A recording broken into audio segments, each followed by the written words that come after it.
Dear Rick, I'm extremely happy to meet you, really, here in Prague.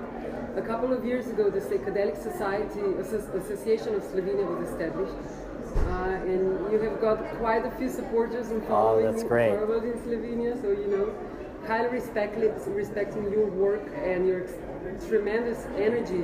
Really, you've been putting into moving the rigid wheels of the system towards the legalization of the psychedelic drugs for medicinal and consequently for recreation use. I would like to pose 3 questions to you, if I may. The first one would be, would you please briefly comment on the future of the psychedelics, your work and maybe possible successes? Yeah, well, I think we need to understand that we're building on 50 years or more of research with psychedelics. A lot took place actually earlier, even in the 30s with mescaline, the 20s and 30s with mescaline. Then there was mostly the end of the 40s, 50s, and 60s with LSD, and then there's been about 40 years of things being blocked, and now we're moving back again with a whole new generation of researchers and scientists and therapists, and we're in the midst of a renaissance in psychedelic research that's more than in the last 50 years, and we've reached tremendous milestones with regulatory agencies. So we now have permission from the FDA to move into the final stage, which is called phase 3, to make proof of safety and efficacy to get approval for prescription use. So next month in October of 2017, we're starting the protocol where the new therapy teams, we've trained 80 new teams, 40 male, female, 40 teams, each with a man and a woman, and 16 locations in Israel, Canada, and the United States. And each one of them each new team is going to have one PTSD patient to work with as practice. Then in April of 2018, we start phase 3.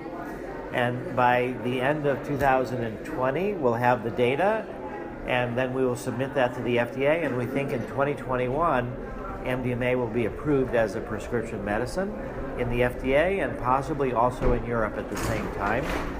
There's another group that's working with psilocybin,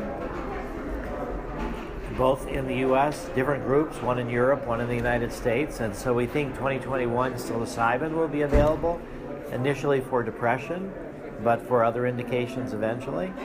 And then we think psychedelic clinics will be set up, starting a few, but then eventually there'll be thousands of these clinics.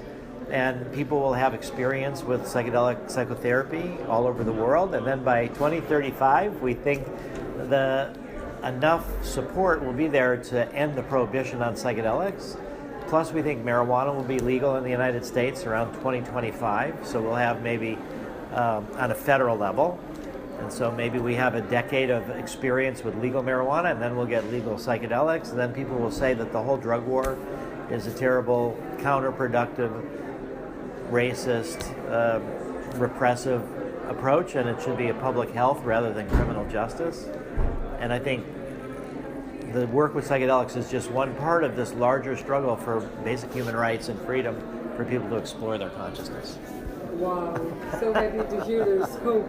Yeah, there is. There really is, because the current systems are failing. Exactly. That's right. Thank you for helping. Thank you very much. And what do you think we can do as individuals or as Slovenian Psychedelic Society in order to move those wheels? Well, one of the hardest things to do, but one of the most effective, is for people to come out in public and say, I benefited from psychedelics. So we look at gay rights and what's happened in America and also in other places of the world. Even like just recently, the Saudi Arabian government let women drive. Yes. So what did make that happen? Some people were willing to drive and be arrested.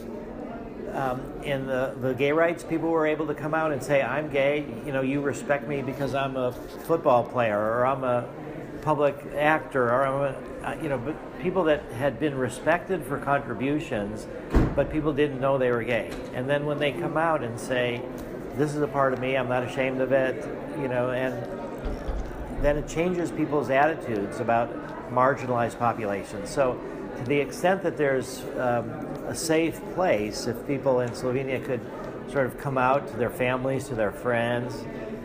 That would be really helpful. Also, try to engage the police, the anti-drug people, and look at the materials that they use, the educational materials, and try to make sure they're accurate, which a lot of times they're not.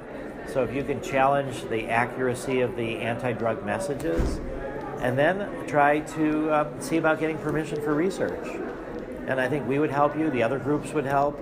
We can provide free medical grade MDMA to any researcher in Slovenia that wants to use MDMA in research. We can provide access to our files at the FDA with all of our safety data, so we can assist scientists who want to do research, and we are paying about $1 million to get about a kilogram and a half of medical grade, what's called GMP, Good Manufacturing Practices MDMA, but we only need about 1/3 of that for our research. The rest is to supply to people around the world to stimulate more MDMA research, so we'll give it for free. And I think the other part that people could do, and this is the hard part, is where's the money for the research? A lot of times the government and the pharmaceutical companies aren't the leaders. It has to come from the people who know it works. So to the extent that you could raise money to do a small pilot study, you don't have to do a whole big thing.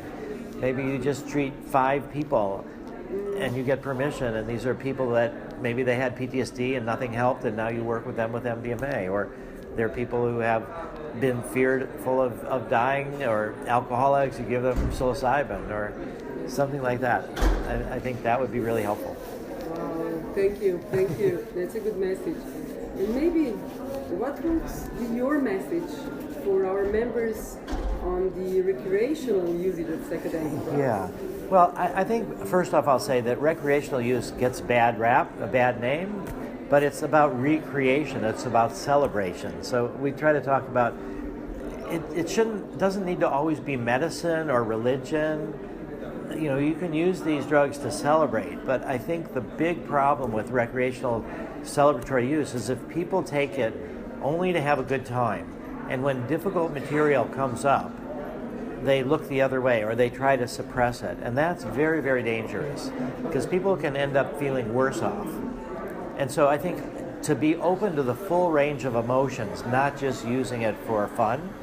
And the other part is to be willing to do the work after the drug is gone, to integrate into your life, so that the goal is not to just keep doing drugs. The goal is, how do drugs teach you how to be a different way or how to grow? And you have to practice on your own without the drugs to integrate it. And I think one of the big problems with recreational use is that people just think about the experience itself, and they don't think, what can I bring back from it to change my baseline, so that's changing over time. And then in some ways you become more like the drugs are a training, and then you try to learn how to do what you did with the drugs without it. So I'd say other part of recreational drugs is to be aware of what you're actually taking. You know, a lot of times it's not what you think it is. So you try to have harm reduction methods, if that's possible in Slovenia, to do drug testing in some way. People need to be very knowledgeable about what it is they're taking. And the other thing is just to be aware that these drugs have thousands of years of history as religious drugs. I mean, MDMA and LSD are invented in the 20th century, but they still are part of this group. And they've been used for therapy, so they're not just recreational drugs. They have greater potential. And when you just think about it as recreational drugs, you're missing a lot. And if you do it too often, you end up producing the opposite of what you're trying to produce. Like, you think, oh, okay, MDMA is going to help me feel more deeply. But then if people just do it over and over and over, then eventually it blunts their feelings. So I'd say do it more infrequently, try to learn from it, be open to the full range of experiences, and when difficult things happen, think about themselves as opportunities to learn rather than it's taking you away from the party. Perfect. Thank you very much. Wow. Thank you. And good luck still on your way. Thank you. We're supporting you. Yeah, well, let's do something in Slovenia. Okay, thank you. Let me give MDMA to Slovenia. Okay. Okay.